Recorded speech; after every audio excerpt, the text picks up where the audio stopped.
Good morning, everyone, and thank you for joining us for our Ins and Outs of Credit and Cybersecurity webinar.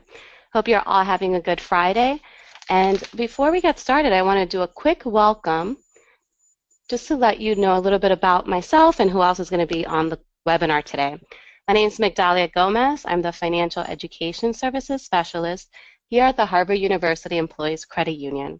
I'm going to be joined by Rod, who will introduce himself. He comes from Experian. He's the Director of Public Relations. And we also have HUQ's Information Security team here with us today. So I want to go over quick logistics before we get started, and I hand it over to Rod. We are going to be covering a lot of information today. And to make it a little bit easier for everyone to be able to listen, we have gone ahead and muted everyone. However, just if you do hear any of the background noises that are not me, just let me know, and you can let me know using the chat feature. And to ask questions, feel free to use the chat feature. You can send them privately to us. We have a couple other HUQ staff members here that will help answer questions. The presentation itself will be made available to you in the handout section, which is on the right-hand side of the screen through the GoToWebinar platform. And we are going to be using surveys today, or little sort of quizzes, if you will. Helps me, one, know that folks are able to listen and able to hear me, and also just to make it a little bit more engaging. I know that staring at a monitor can be a little bit dry sometimes. Okay, so I'm going to launch the first survey just to, one, make sure that you can hear me, and two, to make sure that it's working. So right now, you should be able to see a poll that's asking you, where are you joining us from? If you don't mind, just taking a couple of seconds to answer this question. Thank you.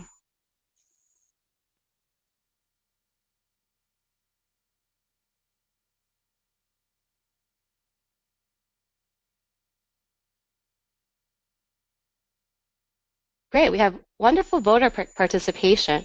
Okay, so I'm going to go ahead and close this poll. Looks like most of you are joining us from Massachusetts, so about 80%, and we do have another about 10% or so that are joining us from Eastern Time Zone, not Massachusetts. We have some folks that are joining us from Central or Mountain Time, and some of you from Pacific Time Zone. Thank you so much, because I know it's a little bit earlier over there, so we really appreciate you joining us today. I am, as I mentioned, we're here from the Harvard University Employees Credit Union.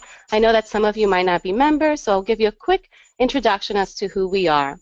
Don't let the name fool you. Even though we are the Harvard University Employees Credit Union, anyone affiliated with the Harvard community is eligible for membership. And as a not-for-profit, we provide the same financial services as other financial institutions, but the difference is that we're not-for-profit. So we're able to give back a little bit more to our community in services such as these. Well, we're going to be talking a lot of information today. We're going to start with credit so that we all have an overview of credit and how that works, and Rod will do a great job explaining that to us. Then we're going to go into cybersecurity, provide you with some resources, and then we'll take questions. We have a good amount of you that registered today. We had over 400 folks register, so we might not be able to get through all the questions, but we will. Any questions we cannot answer during the webinar, we will follow up afterwards. So please do feel free to ask questions. I want to say that the goal is to provide you information and resources. Unfortunately, we cannot make you experts. That would be a disservice to say that in 45 minutes you're going to become a credit and cybersecurity expert. You won't, but we are going to do our best to give you some good resources that will make you feel much more comfortable about the topic. So with that, I'm going to turn it over to Rod, who will introduce himself, and he'll talk about credit. And just give me 1 second as I do this quick transition on my end.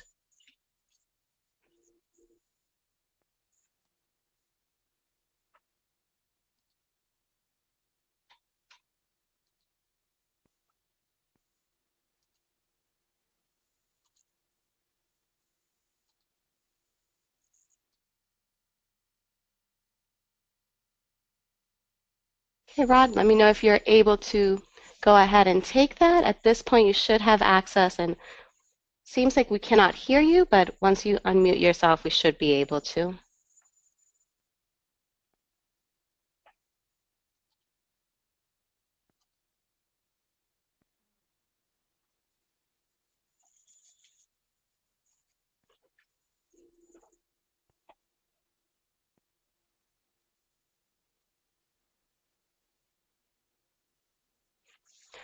While we make the transition happen from Rod, who's not joining us from Harvard Square, he is joining us from a different location, just want to give you a little bit more information.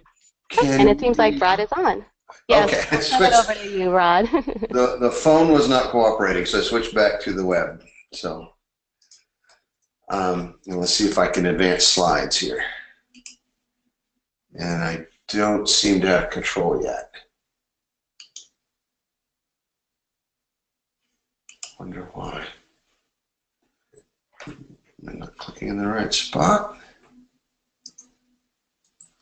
I'll tell you what, can I just have you advance the slides as we go along? Of course. Okay, we'll just do that. That may make it easier. By way of introduction, I'm Rod Griffin. I'm Director of Public Education for Experian, and we are going to cover a lot of territory in a very short period of time, so I'll do my best to be concise but thorough at the same time. So if you can go forward one slide. I want to start with a brief explanation of who the credit reporting companies are. Most people know that there are three of us, Experian, Equifax, and TransUnion. We are Experian, not Equifax, so we have not, fortunately, been in the news a lot lately.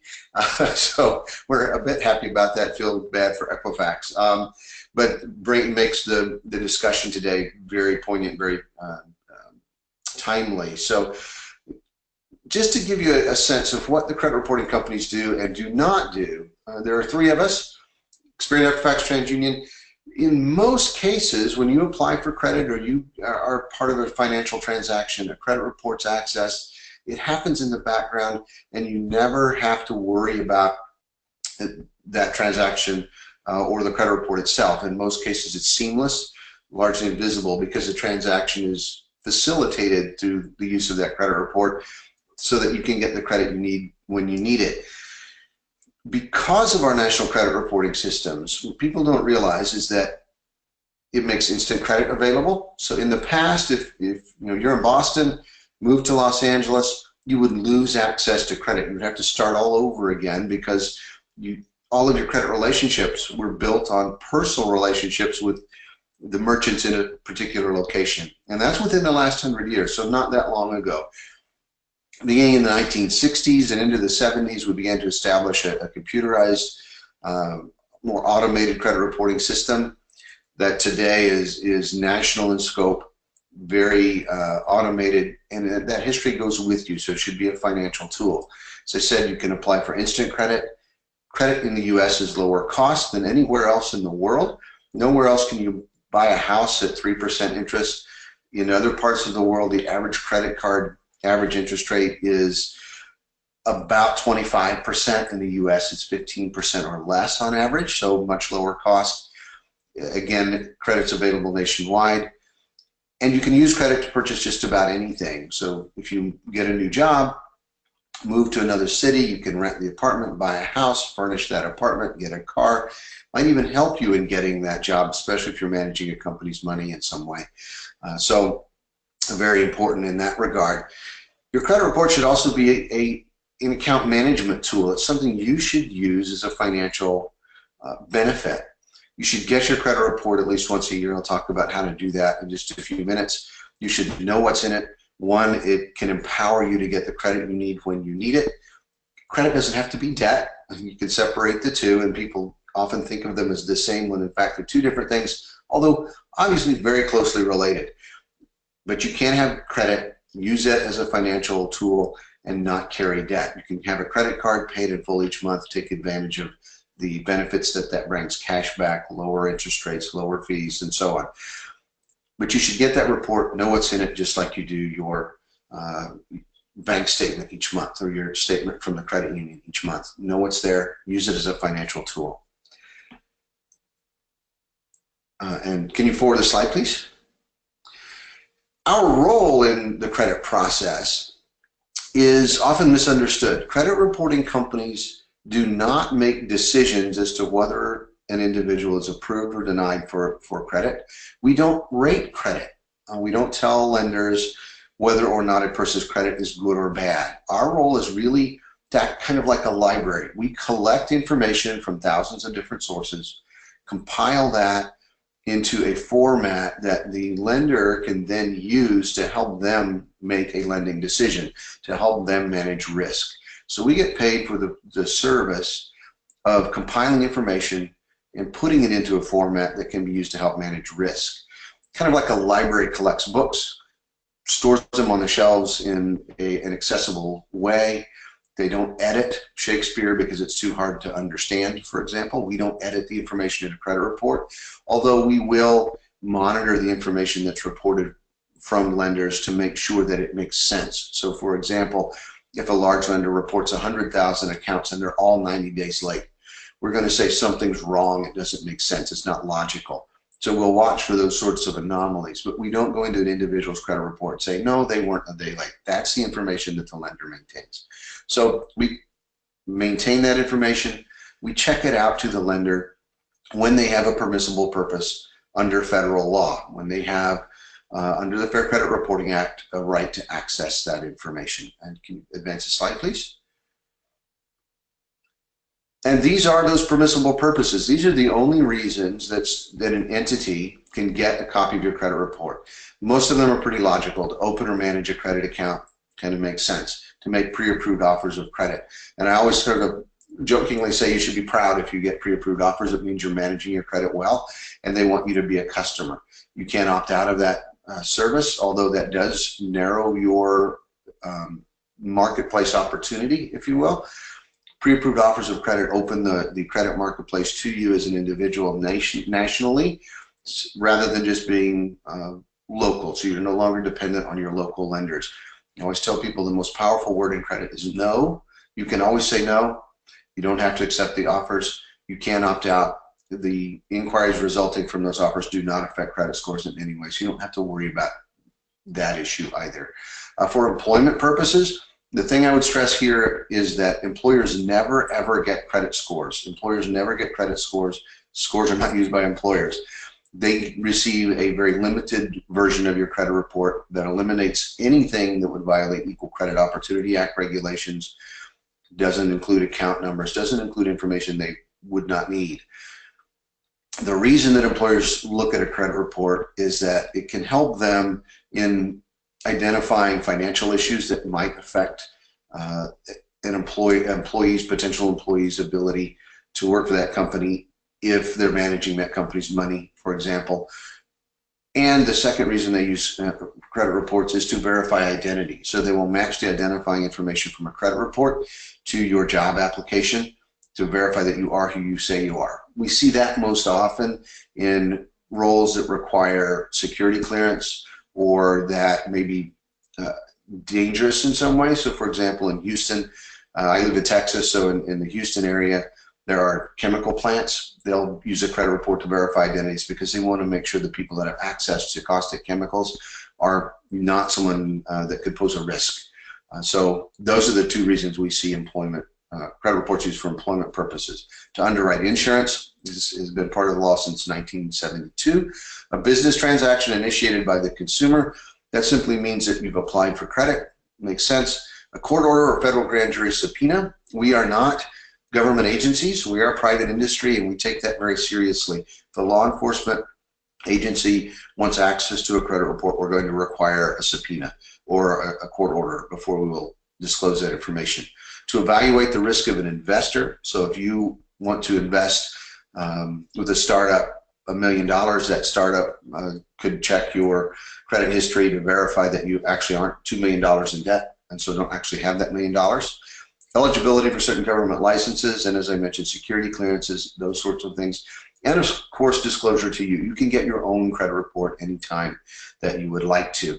It's free once every 12 months at annualcreditreport.com. And it's free if you're unemployed seeking employment. It's free if you're a victim of fraud, which we'll talk about in just a moment. It's free if you receive welfare assistance. So there are a number, if it's free if you're declined or don't or receive adverse action, don't get the best rates that are offered. So a number of ways to get free credit reports in addition to your annual credit report. But you can get your report anytime you would like. Doesn't hurt credit scores, doesn't affect them in any way. And so please advance the slide. What's in a credit report? Very quickly, identifying information. There are 220 million people with credit reports. We need to know who you are, and so we match that information: name, address, social security number, date of birth, and so on. Account information, of course, is the heart of the credit report. It includes any type of credit relationship you might have. Might also include rent payments if you have your positive rent payments reported, and you can work with your landlord to do that. It can include tax liens and bankruptcy. There are certain other public records, although most of them are going away. I still include that because there are a few that may appear. So things like small claims court, the civil judgments, those sorts of things. Most of those are going away, but occasionally they may appear. Inquiries, of course, are simply a record of who has accessed your report. There are two types: soft inquiries and hard inquiries. Soft inquiries are those things like pre-approved offers, getting your own credit report, inquiries for employment purposes, inquiries for insurance purposes. They are shown only to you. They do not affect credit scores or lending decisions in any way. The other inquiries, we call hard inquiries, are inquiries that result from your application for credit or other services. They are shared with other lenders and can have a small impact on scores for a short time because they represent potential new debt that doesn't yet show us an account in your credit report. So in most cases, within a couple of months, those inquiries, any impact goes away because there will be a new account, and that's the risk indicator, or there won't be a new account, and so they don't really represent any risk. And when you get your personal report, you will see dispute instructions. You will have an explanation of how to contact us online, by mail, or by telephone to dispute any information that you feel is inaccurate or that's fraudulent. To dispute information, you can also go to Experian.com/dispute. If you have a personal report that's current, you can enter that report number. That report will come up through a secured encrypted system, and you can follow the instructions to dispute. If you do not have a credit report, we'll ask for some information. We'll give you a free one, another way to get a free report, and it will come up on the screen instantly. You'll be able to then dispute any information you have. As I mentioned, perfect timing. Annualcreditreport.com is where you get the free credit report. So very easy to do. So once every 12 months, not calendar year. But you get a free report from each of the national credit reporting companies. And it's about all I can say there. Move on to the next slide. When we talk about identity theft, which has been in the news a lot lately, obviously, we really need to define what it is. There's all sorts of things that are lumped into that conversation. One of the most common is actually government documents or benefits fraud. It has nothing to do with a credit report. Stolen account numbers and credit card fraud accounts for about 85% to 90% of the fraud that's reported. Again, they steal a credit card. It's not really identity theft. New account fraud is when you get into the credit reporting piece of identity theft and fraud. That's what we call true identity fraud, where someone is using your identity to apply for credit in your name or to apply for other services in your name. And they can use those identifying information for all of the other kinds of things that are listed here as well: insurance fraud, check fraud, other kinds of financial schemes, unauthorized access to your credit report, contributing false information to the credit reporting agencies, creating fictitious files or what we call synthetic files, as well as some other things. So what I really want to focus on today is what the credit bureau's role is in identity theft, and that really relates to new account fraud. So move forward. We are really in a responsive position. When your identity is stolen, we can't prevent that. Aside from doing everything we can to prevent hacking into or unauthorized access to our systems. If someone steals a computer, hacks into a government agency's records, those sorts of things, that's when identity theft happens. The most common source of identity theft is still taking information from your trash, what we call dumpster diving. So still the most common source of fraud. What our role is really comes in the aftermath. So credit reports are only accessed after an identity thief steals your identity in most cases. They then apply for new credit. We can help you identify that fraud and then help you respond to it and stop that ongoing credit fraud, as well as helping lenders identify what's happening in their systems and help protect you as well. So we provide additional alerts to lenders. We provide identifying information and a couple of different warnings. So if social security numbers don't match, if other identifying information doesn't look right, we will alert lenders that there's something wrong with the identifying information so they can stop that transaction. So we try to help at the point of sale or the touch point for the consumer as well. The next slide, please. If you find that you're a victim of identity theft or believe you may be, here are the steps you should take. When you know that you've been a victim, notify law enforcement. Your local law enforcement agency, police department, for example, can file a fraud report. And I've been in that situation myself in a little town in Texas, and they know how to do that. You can make an online report with the Federal Trade Commission at consumer.gov/identity theft. Both are valid identity theft reports. Contact the credit reporting companies at Experian. Go to experian.com/fraud. You can add an initial security alert, and that will last 90 days. We'll send a free report. You can begin taking action with us to help resolve any fraudulent issues on that report. And again, we'll reach out to the sources of that information to help dispute that fraudulent information and have it removed. Next slide, please. There are a series of alerts that you can add to your report that will help protect you from ongoing new account fraud attempts.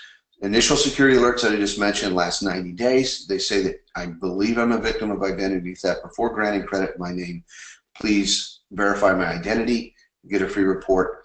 In that period of time, you can then take additional actions, file that police report, contact other lenders, look at your report, make sure everything's okay. If it's not, add an extended fraud victim alert. That lasts 7 years.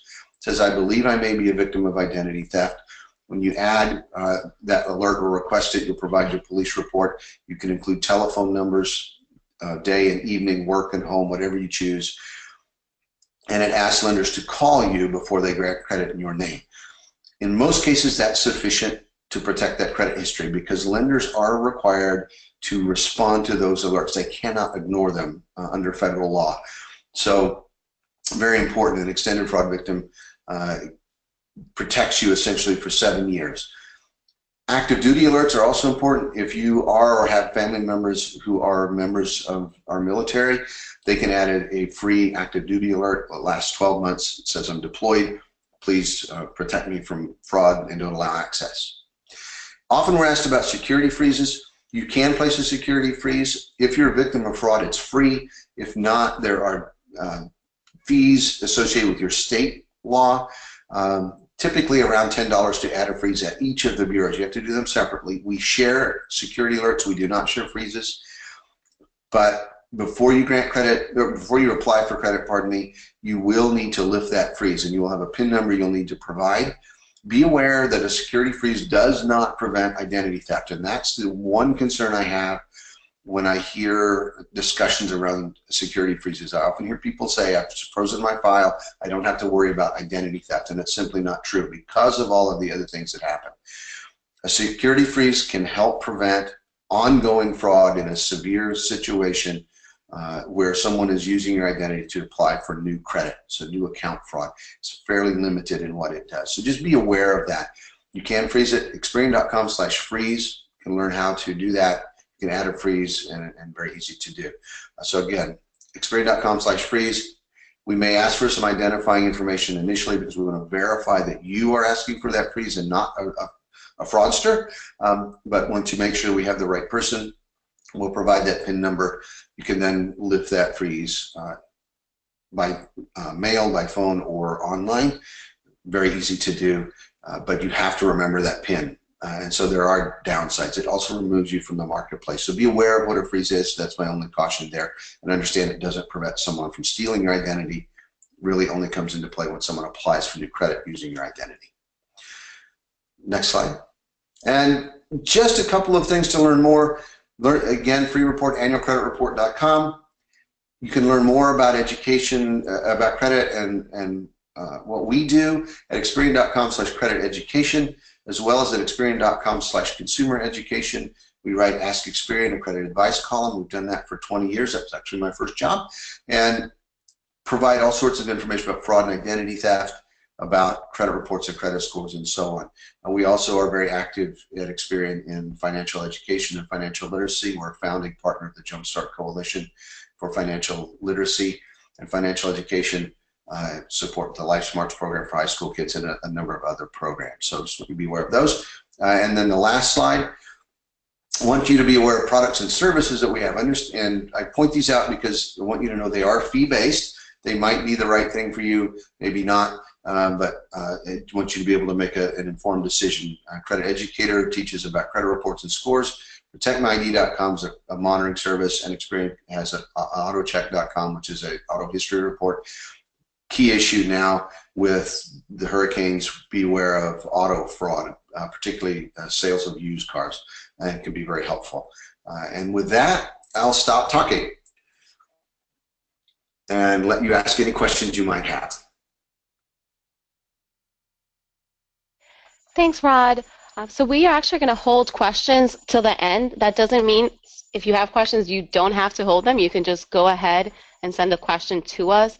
What we'll do is I will speak a little bit about cybersecurity, and then we'll have Rod join us and answer questions towards the end. We just know, being conscious that some of you might only have a limited time, and what we'll do is, our goal is, we are recording the webinar, so we'll be able to have all the questions available at the end. And thanks again, Rod, for that very helpful information. So I'm going to take it over now and give you a little bit of information about cybersecurity.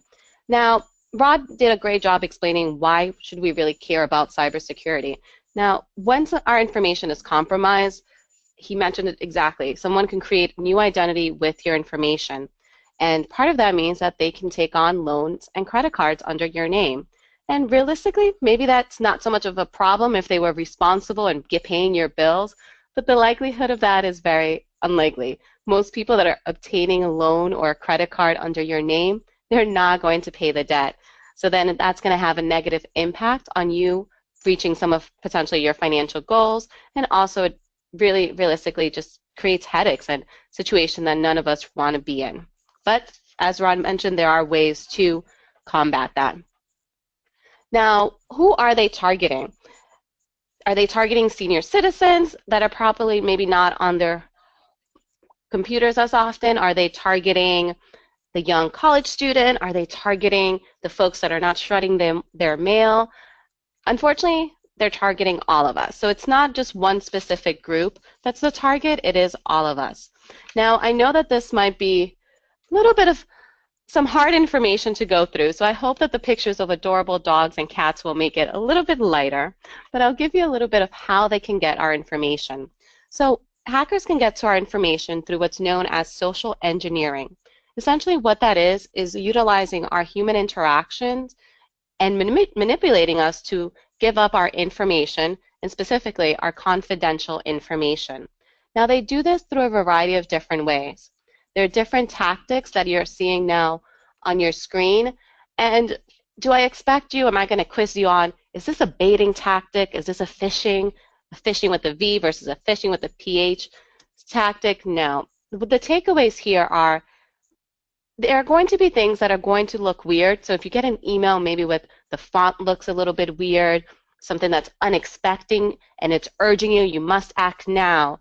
Or if all of a sudden you're getting an email asking you for a password, especially from maybe someone in IT, like when all these situations arise, that's a little bit of a red flag. And let's take a moment, and before clicking, let's think about it and see who is this email coming from, and is it legit?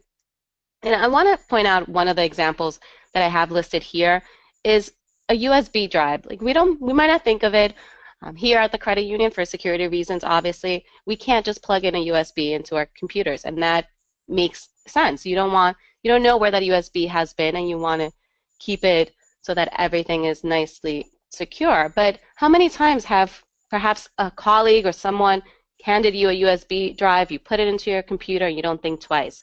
Well, I guess I am somewhat trying to scare everyone, but you would just want to think about before we move on in doing that.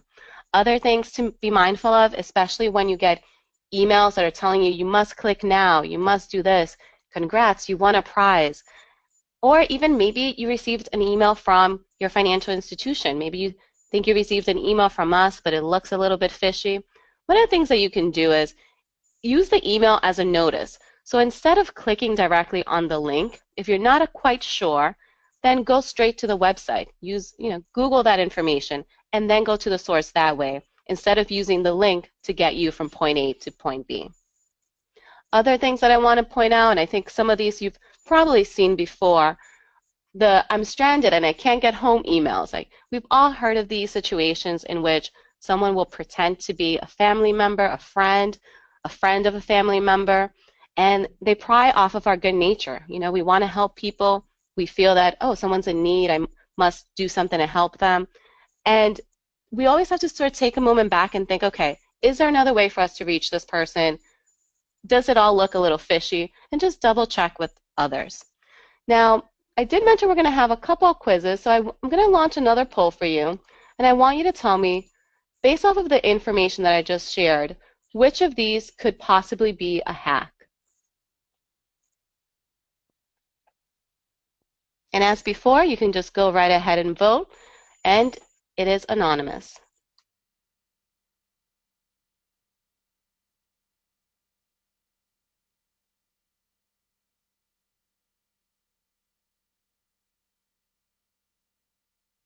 Okay, so I see that most have already gone ahead and voted, and you can vote multiple times. So I will go ahead and close the poll. And great job, most of you got them. These actually all could potentially be hacks. If a sender seems to be stranded, if they're asking you for a password, if there are spelling errors in the email. I don't know if some of you caught that, but I purposely misspelled not everything, but most words in there. And the sender is someone you know. So we didn't have as high of a percentage with that one. Only about 66% thought that could be a hack. But realistically, most hackers are trying to feed off of the familiarity, so someone that you know. And the name, maybe they use the name of a friend. And how many times do you see an email from, oh, hi, John, hi, Mary, and it seems like someone you know, but really it could be a hacker using a similar email address, or even sometimes even that individual's specific email was compromised, and they possibly are trying to get to your information from that friend's email. And that's how we sometimes have to think about it, that it might not exactly be your friend, but it could be their email that was compromised. Now, what can we do to protect ourselves? I'm giving you all these sort of scary things, and don't do this, don't do that, or be careful of this and be careful of that. But there are things that we can do to protect ourselves. One of the ones that I wanted to start out with is being social but being private. What I mean by that is, in today's world, we're always giving away information that we think might be harmless.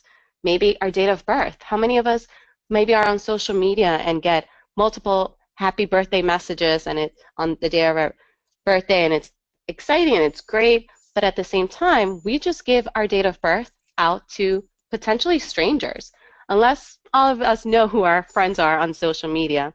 And the reality is sometimes we just don't. Other things to be mindful of, sometimes the answers to security questions could be available through social media. I know some of the questions I've seen out there, what high school did you go to? What was your high school mascot? Maybe what's the name of your firstborn? What's the name of your pet? I'd be surprised if any of us that have pets don't have pictures of our pets through our social media accounts, or of our children's names aren't on our accounts. Other things to be mindful of is that the answer should be, try to keep those answers generic. So instead of making it so specific to you, just making the answers generic will help with the process of keeping your information private. Also, other things to be mindful of, auto reply emails when you're on vacation.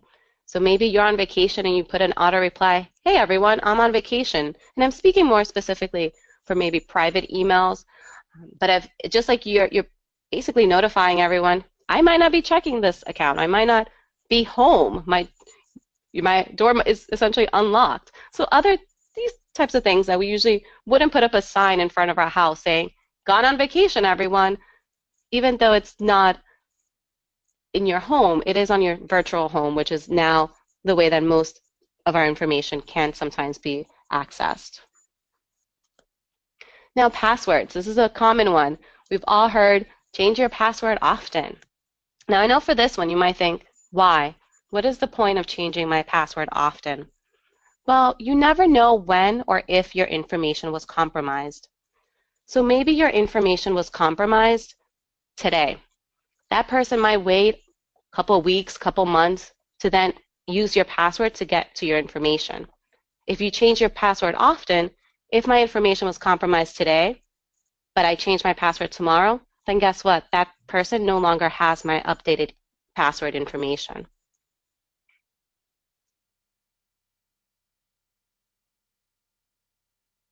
Other things to be mindful of too is you want to try to use different passwords and also know patterns, avoiding the patterns for different sites. So what I mean by patterns, like we know, let's not use, in a clearly bad example of a password, but let's not use password as the password for all of our sites. Most of us know not to do that, but sometimes we can create a pattern. So maybe it's I love puppies, QQ. I love puppies, Amazon. I love puppies, Harvard. Instead of doing that, trying to not use a pattern. The reason to avoid the pattern is that once someone hacks your information and gets to that pattern, so let's say that I now know that your email to HuQ is I love puppies, HuQ. Well, what's going to prevent me from trying I love puppies, Amazon, I love puppies, Harvard, and essentially using that pattern against you? Other things to be mindful of is using a password management system. For those of us that work here at Harvard, we have access to LastPass, and there are many others out there as well. Now, the password management system, the benefit of doing this is that your passwords can truly be random. So instead of having a pattern or instead of having to memorize all the different passwords that we now have to memorize, you can have one password that you really would have to memorize, which would be the one that you use for the password management system, and all other passwords could truly be random. Another recommendation is to use a two-factor authentication system. So what I mean by this is if you are given the option, which nowadays most secure sites are giving you this option of having a password and then also opting into a two-factor authentication. So maybe that's that you need to have your cell phone near you to provide a special PIN, a special number that is then given to you so that you can use that information to log on to the system. That is a better alternative. The reason for this, let's go back to my I love puppies HuQ example. Maybe someone now knows that that's my password. Well, they might not have access to my cell phone. So because they don't have access to my cell phone, they know my password, but if we require a special PIN, that person won't have that PIN because they don't have my my cell phone information. Now, I know I asked a lot of different questions, and I pardon the little pun over here, but I am going to say time for a little pup quiz. I want to ask you a couple other questions to see how you're feeling with your cybersecurity. So the first one, I'm going ahead and launching it now. And I want to know, based off of these passwords that you see now, which one do you think is the best password?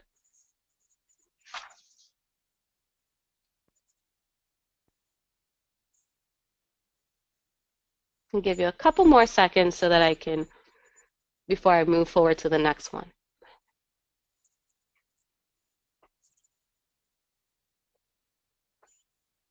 Okay, it looks like most of you have voted, so I'm going to go ahead and close the poll. And you are, about 38% of you are correct that none of these are the most secure.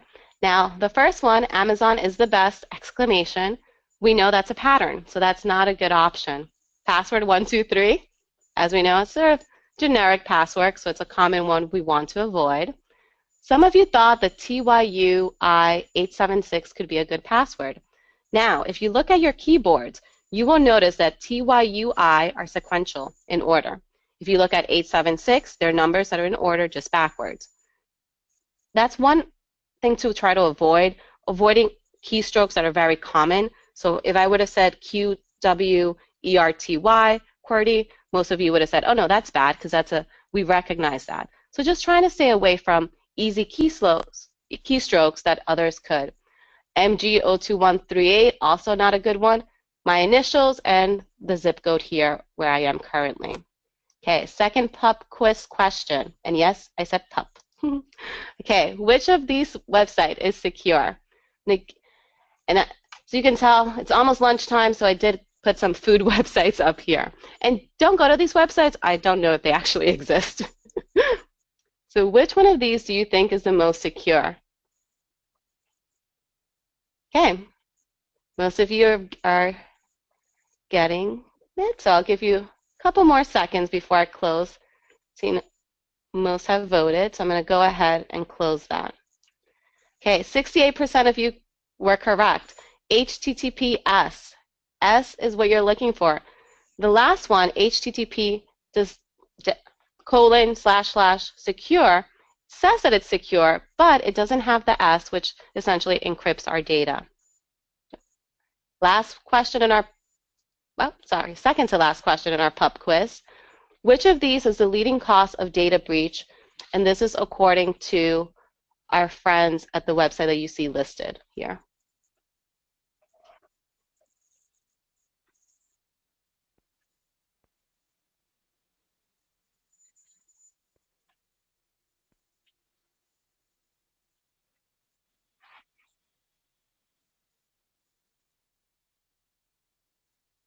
Okay, so I'll go ahead and close this one.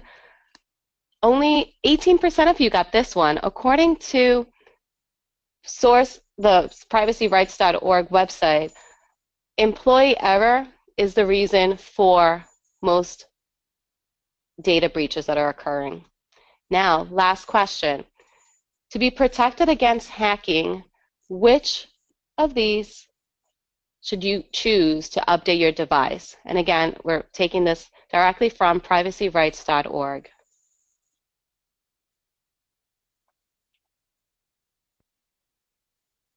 Okay, well, perfect. This one, it seems like most of you know the answer to this one, so I'll go ahead and close this one. And you're correct. Immediately when prompted. I know it can be a little bit annoying to get those prompts periodically, update, update, update, but we have to go ahead and make those updates. And I'll give examples as to why shortly. Now, we talked a little bit about this one, so I'm not going to put much more time into this, but you want to try to look for that S. You also want to avoid opening unknown attachments, try to use secure email, and thinking before clicking. Now, keeping up those up-to-date security patches. Once we have those security patches, what ends up happening is there's, if you will, think of it as a hole or something that's wrong with the system. It's been exploited. There's something.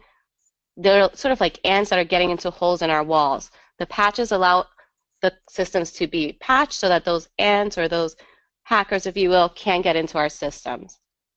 Now, we want to go ahead and hide our data. The big takeaway here is, one, avoid using public Wi-Fi. Why is that? You don't know who can access that Wi-Fi and can also get into your data. Also, the other one is, when possible, use that VPN, use that virtual private network. It's an encrypted tunnel between your device and the other device, between point A and point B. And encrypting data is what we want to look for. And very quickly, it's not just cybersecurity. We have to remember the real world. Shred your documents.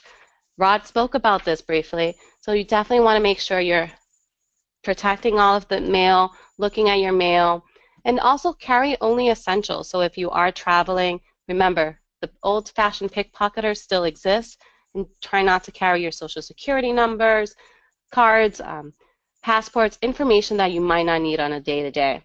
And also locking up your computers, your papers when they're not in use.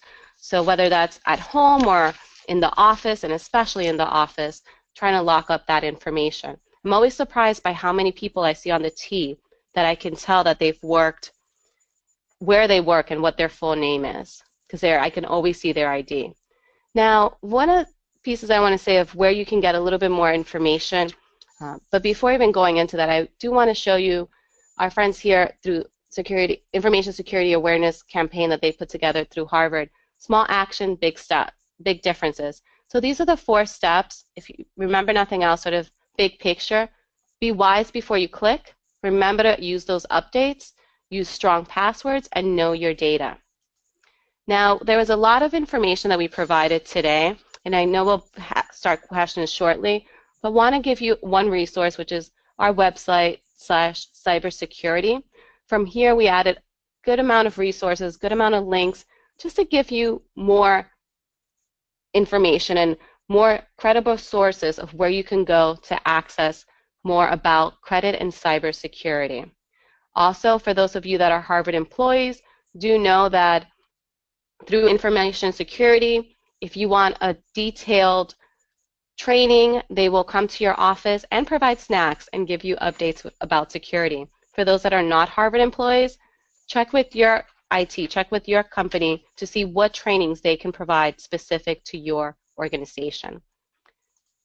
And as always, we have the financial wellness resources through Harvard University Employees Credit Union, including partnership with our friends GreenPath Financial Wellness, which can provide you free budget and credit assistance. They're accredited financial counselors.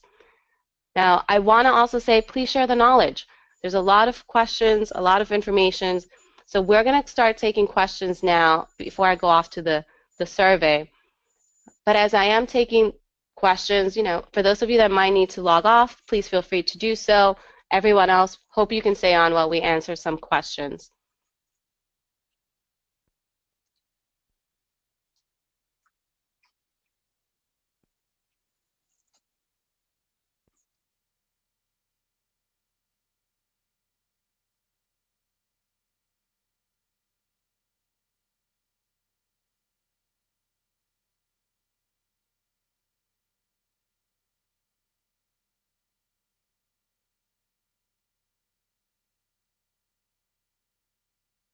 Okay, so one of the questions that I get is, where's the handout section of GoToWebinar?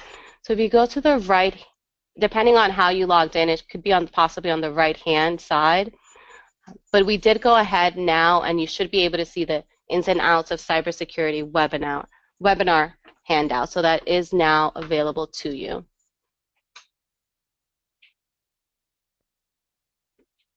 Okay, another question that came in, I'll go ahead and answer.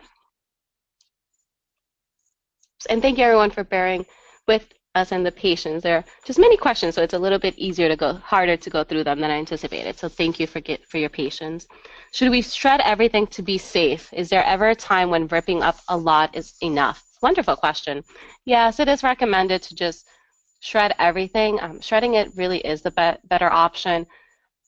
Even if you rip something up, you never know how many pieces and how much patience someone has. I know we've probably seen all those movies that someone rips something up and then all of a sudden someone magically takes the time and puts it together like a little bit of a puzzle. Now, another question that we received, are password security sites, example, 1Password reliable? What if you have multiple online devices? I'm on 50+ sites with their own passwords. Hard to remember and manage all these passwords. I completely agree with you. There's so many passwords out there and hard to remember. Well, you definitely want to use a reputable password management system. As an example, there's LastPass, and it has proven to be a reliable option. Storing your password in a password management system is more secure than using weak passwords or using the same password for all sites.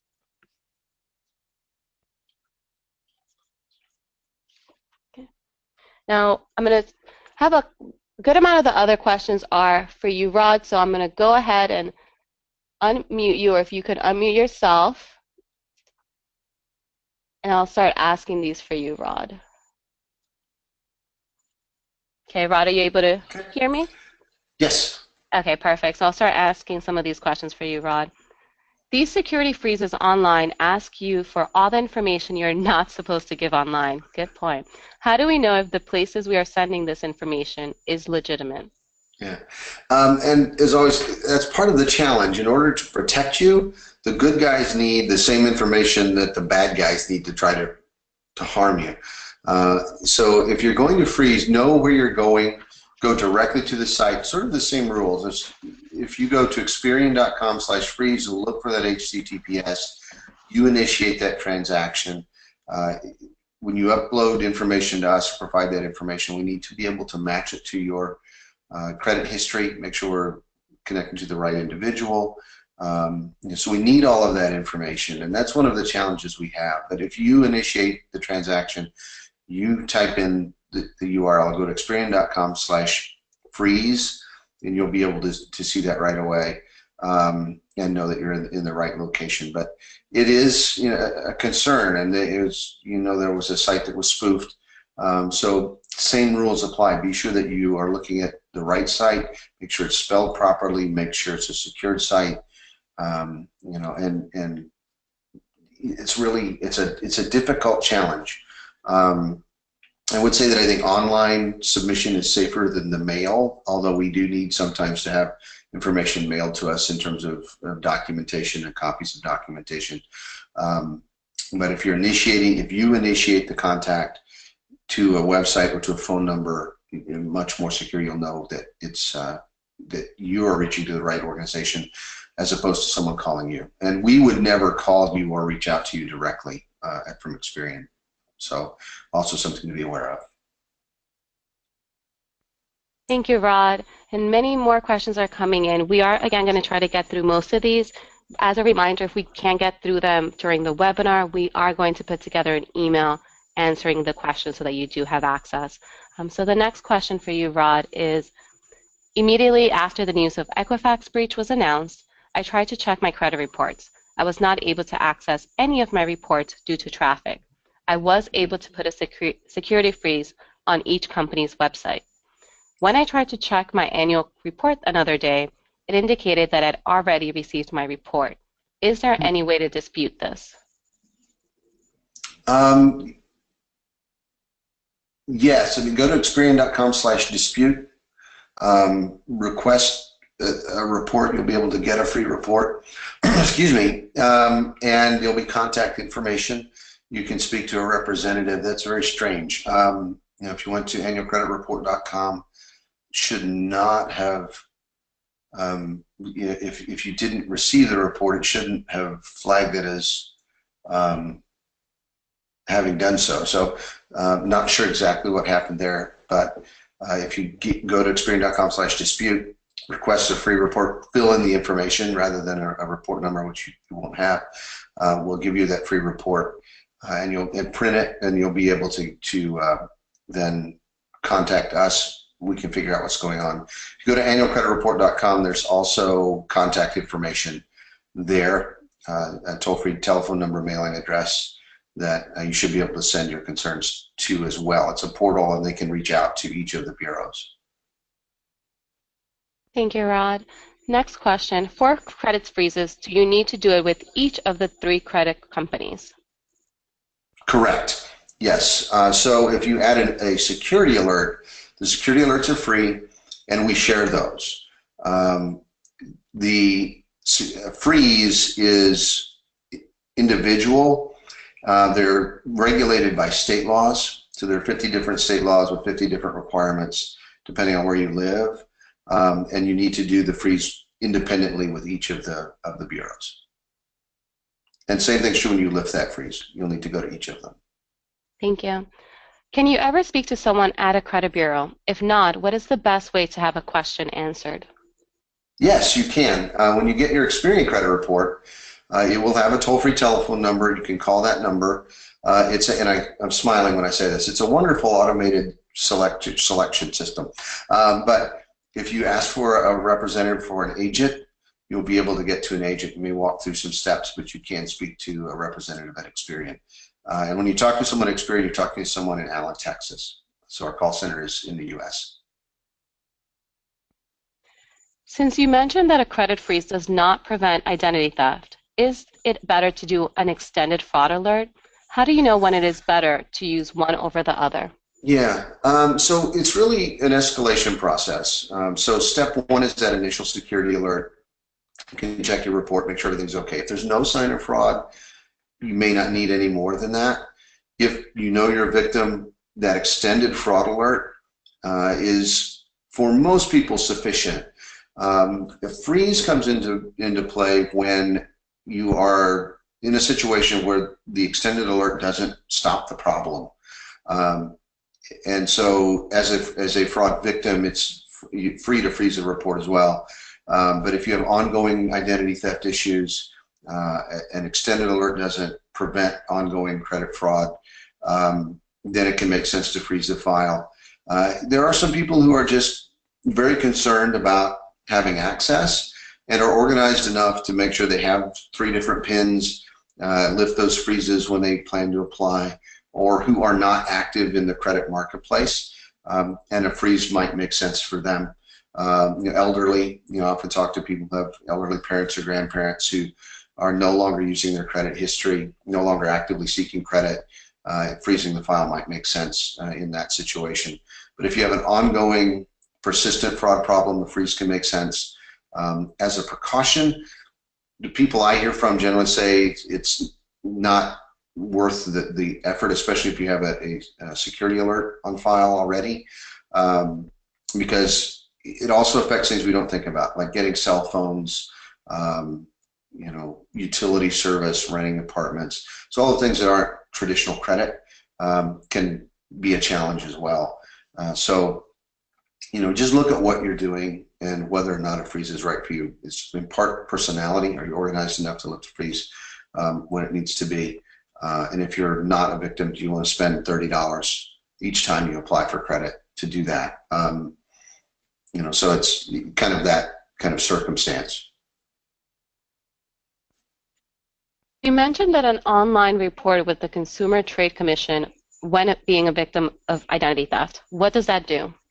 Yeah, so the Federal Trade Commission maintains a website that collects information about identity theft and fraud. So it's good to go there and report your incident simply in the first place because it helps them identify what kinds of frauds are happening, which then leads to them having research around how do they help businesses and consumers protect themselves from those things.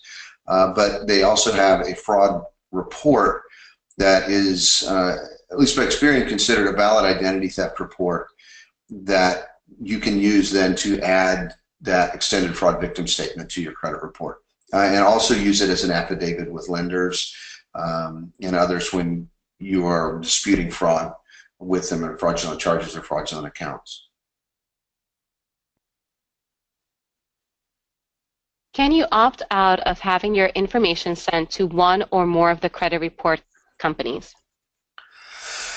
If you use credit, it will be reported. So the opt-out is not to use credit. That's really, you don't have to use credit. If you live a pure cash existence, for most people that's not a feasible thing to do. So using credit results in having a credit history that really works as a financial tool for you. The thing that's important is that you have complete access to that information. You can get free copies of your report. As I said, it's once a year, but for most people, you can get multiple free reports a year. You can engage with us. We want you to be engaged with us at Experian and help us make sure we have the right information, help you use that credit report as a financial tool. But if you choose to use credit, you'll see in the applications and other things that will be reported by the lenders. And so you can't just say, don't send it to, although I would love for you to be able to say, just send my information to Experian and not the others. That would be wonderful, but not possible. Thanks, Rod. Now, a member asked, what are your thoughts on programs like Credit Karma? Yeah, Credit Karma is a competitor to Experian, so I can't really speak too much to what they do. What I can tell you is, we offer similar services, and if you're trying to learn about credit reports and scores, you can learn about those things at Experian. So livecreditsmart.com, at experian.com/credit education provides similar services.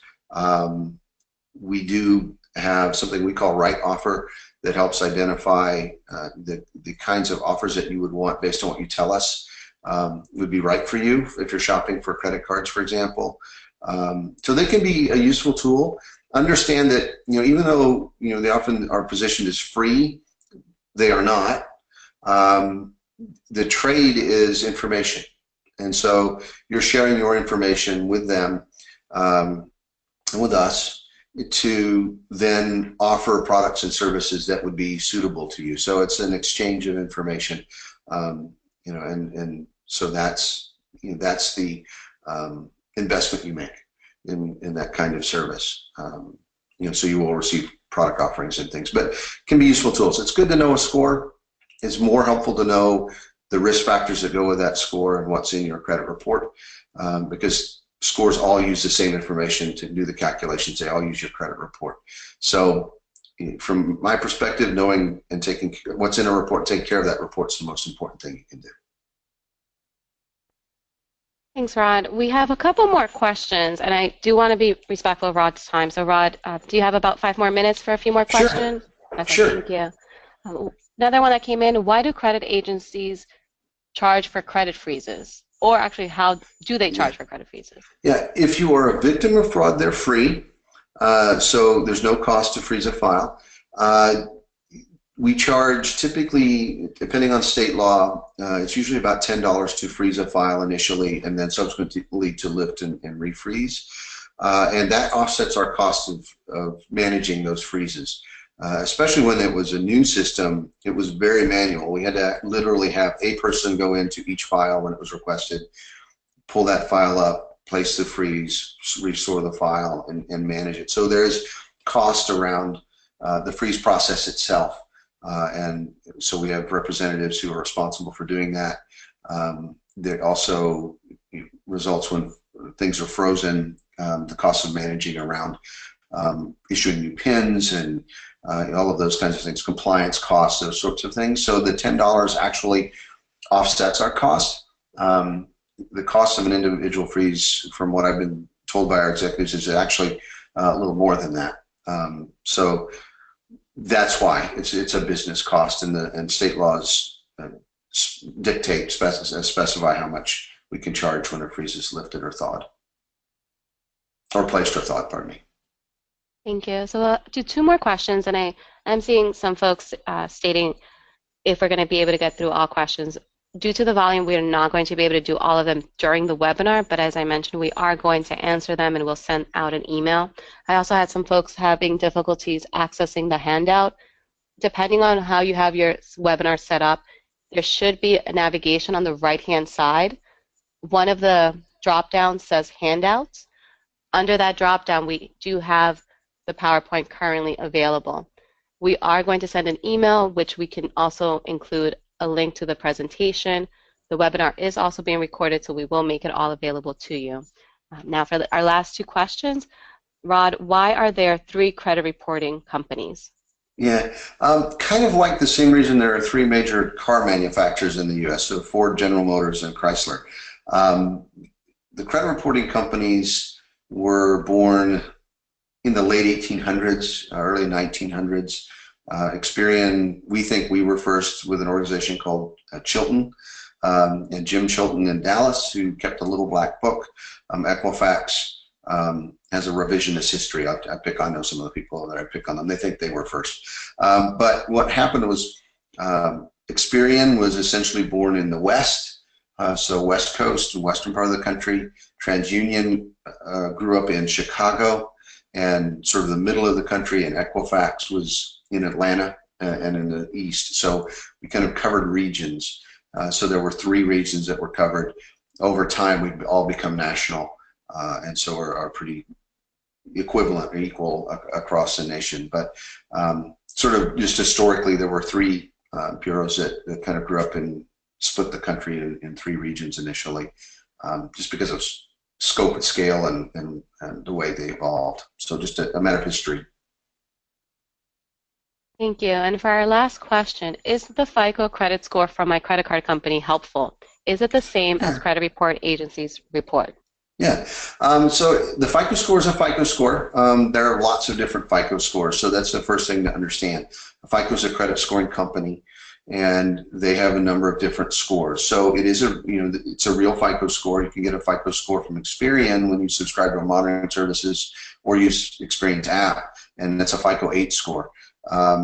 It's unlikely that the score you get from your credit card company, it's one they would use, but if you went to another lender, probably wouldn't match. And the numbers will rarely match exactly, just because information gets updated in your credit report, or they're using a different score. So if you're buying a car, They may use a FICO auto score if you're buying a house, a FICO mortgage score, and so on.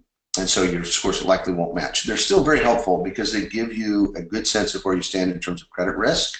And if you have a good score on one system, so whether it's FICO or VantageScore or some other model, they're going to give you a good sense of where you stand in terms of risk. They're going to be comparable, even if the numbers are different.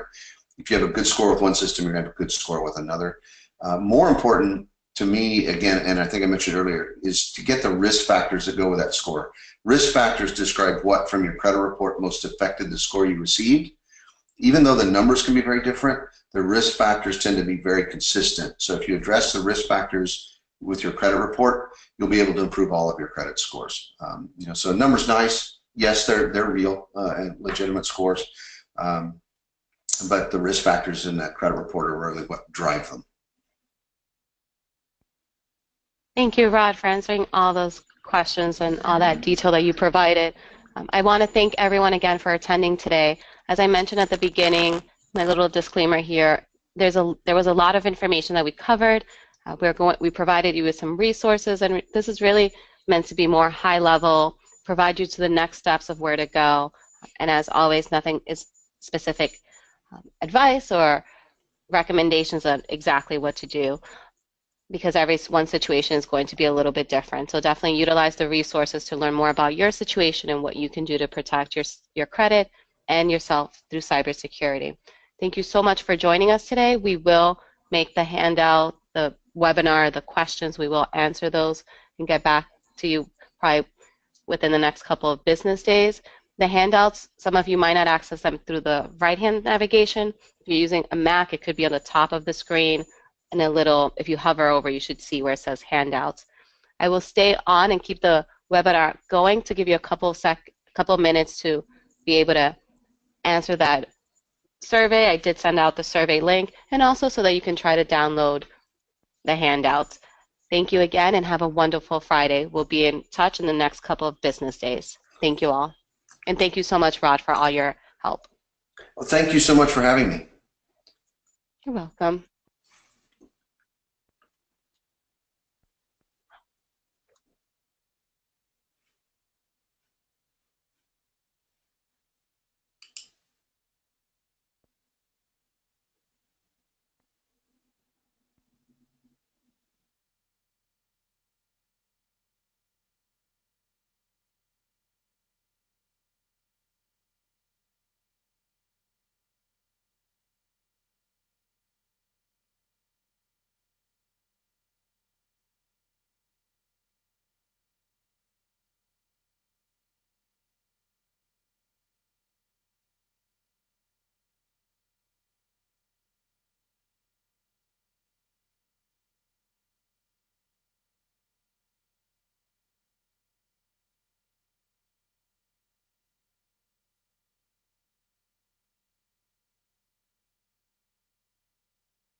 Thank you again, everyone. I'm going to go ahead and officially close the webinar. You'll receive an email from us in the next couple of business days. Hope you all have a wonderful Thanksgiving and an even better Friday.